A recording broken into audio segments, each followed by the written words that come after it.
je m'appelle Bruce et à la base j'ai une chaîne de vidéos de vulgarisation scientifique sur YouTube qui s'appelle Y penser. Savez-vous quelle est la différence entre température et chaleur? Et savez-vous combien la Terre a de satellites naturels? Mars, c'est la planète la plus connue et la mieux connue du système solaire après la Terre.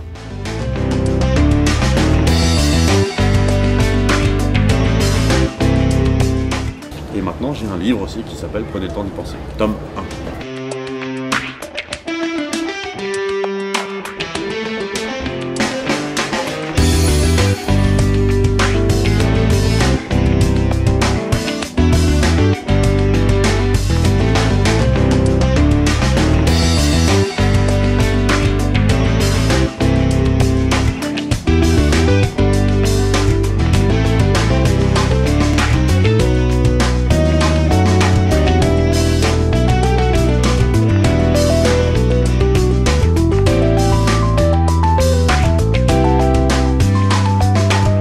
Tout a commencé l'été 2013, j'étais avec mon frangin qui lui passait beaucoup de temps sur YouTube à regarder des vidéos.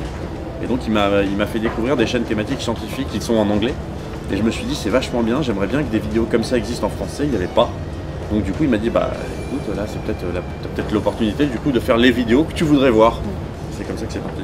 Alors il y a des sujets qui tombent des fois de nulle part, des fois ça peut être simplement je me pose une question et puis je trouve que la réponse est assez marrante ou qu'elle est assez étonnante et donc du coup ça fait un sujet. Sinon il y a évidemment les grandes théories scientifiques, donc la relativité, la mécanique, l'électromagnétisme, la thermodynamique, tout ça c'est évidemment des questions que je traite.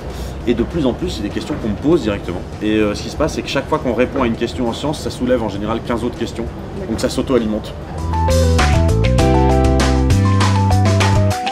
Moi, depuis un peu plus d'un an, j'ai vraiment des timings qui sont parfaits parce que ce qui se passe, c'est que c'était un truc que je voulais faire depuis pas mal de temps.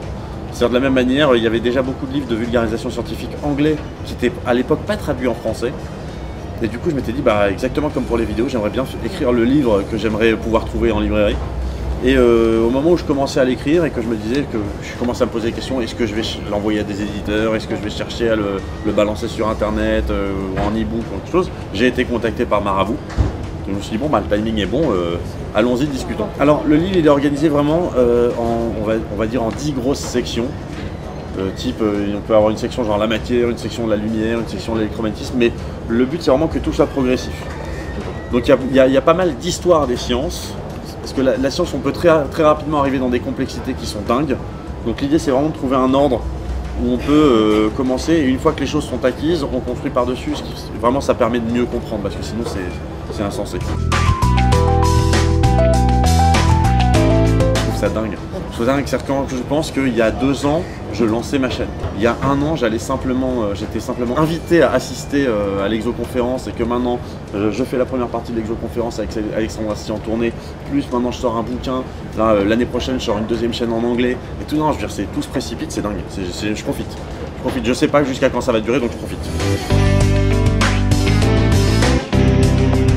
C'est une chaîne que j'apprécie beaucoup. Ça donne envie de s'intéresser en fait. Ça me permet d'apprendre plein de choses. C'est expliqué de façon simple, ça me détend. C'est super simple à comprendre. Il est toujours très sympathique. C'est super sympa. Ça change un peu de ce qu'on a l'habitude de voir. C'est agréable, il y a de l'humour. Il est toujours aussi intéressant, aussi drôle. C'est vrai qu'il est passionné, intéressé, il a envie de transmettre. Ah, il est super. J'adore sa façon de parler, son style. C'est hyper adapté à tout le monde et tout le monde peut aimer la science. Vraiment une chaîne intéressante, génial quoi. J'hésiterai pas à prendre le tome suivant.